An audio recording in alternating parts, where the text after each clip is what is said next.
1957 সালের এই দিনে জাতির পিতা বঙ্গবন্ধু শেখ মুজিবুর রহমান, তৎকালীন তরুণ নেতা শেখ মুজিবুর রহমান, তিনি পূর্ব বাংলার প্রাদেশিক পরিষদে বিল উপস্থাপন করেছিলেন এফডিসি প্রতিষ্ঠা। তিনি তখন অনুধাবন করেছিলেন যে সংস্কৃতির সমস্ত শাখার সন্নিবেশ ঘটিয়ে যেটি সৃষ্টি হয় সেটি হচ্ছে চলচ্চিত্র। চলচ্চিত্রে গান থাকে, চলচ্চিত্রে নৃত্য থাকে, চলচ্চিত্রে চিত্রকলা থাকে। চলচ্চিত্র সংস্কৃতির সমস্ত শাখার সন্নিবেশ ঘটিয়ে চলচ্চিত্র সৃষ্টি হয়। সুতরাং সংস্কৃতি চর্চার জন্যেই একই সাথে আমাদের এই জনপদকে বিদেশি চলচ্চিত্রের বাজারে পরিণত যাতে না হয় সেখান থেকে রক্ষা করার জন্য জাতির পিতা তখনই অনুধাবন করেছিলেন যে একটি চলচ্চিত্র উন্নয়ন কর্পোরেশন দরকার, এবং সেই কারণেই বিল স্থাপন করেছে। যারা জ্যেষ্ঠ তারা জানেন যে তখন এই পূর্ব বাংলায় কলকাতার ছবি আর লাহোরের ছবি চলত, আমাদের ছবি ছিল না।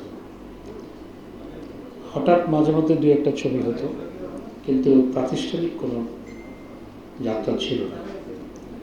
এফডিসি প্রতিষ্ঠার পরেই চলচ্চিত্র শিল্পের প্রাতিষ্ঠানিক যাত্রা শুরু হয়েছে আমাদের এই জনপদে, এবং সেই থেকে আমাদের বহু কালজয়ী চলচ্চিত্র নির্মিত হয়েছে, বহু কালজয়ী চলচ্চিত্র শিল্পী সৃষ্টি হয়েছে। আমাদের চলচ্চিত্র আমাদের স্বাধিকার আদায়ের আন্দোলন, আমাদের স্বাধীনতা সংগ্রাম, স্বাধীনতা যুদ্ধ পরবর্তী, স্বাধীনতা পরবর্তী দেশ গঠনে গুরুত্বপূর্ণ ভূমিকা পালন করেছে।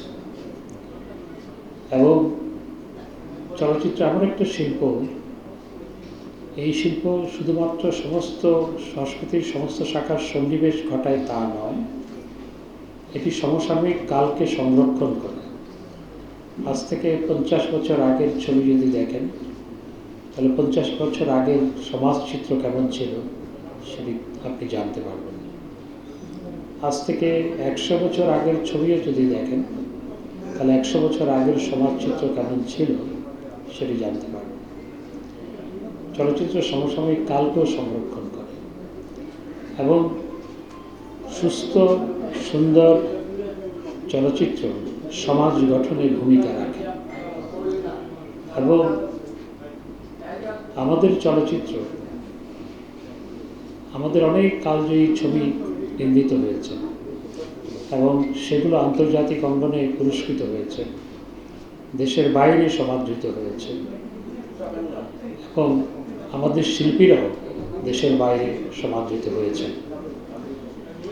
চলচ্চিত্র শিল্পের 80-র দশকে কিংবা 90-এর দশকের মাঝামাঝি পর্যন্ত যে পরিস্থিতি ছিল সেটি নানা কারণে সেই পরিস্থিতি ক্ষয়প্রাপ্ত হয়েছে, কিন্তু হলেও আবার বঙ্গবন্ধু কন্যা জননেত্রী শেখ হাসিনার নেতৃত্বে আমাদের চলচ্চিত্র শিল্প ইতিমধ্যেই ঘুরে দাঁড়িয়েছে। সংবাদ, ফিচার ও অনুষ্ঠানের জন্য ভিজিট করুন সংবাদ প্রকাশের ওয়েবসাইট এবং যুক্ত থাকুন ফেসবুক পেজ ও ইউটিউব চ্যানেলের সঙ্গে।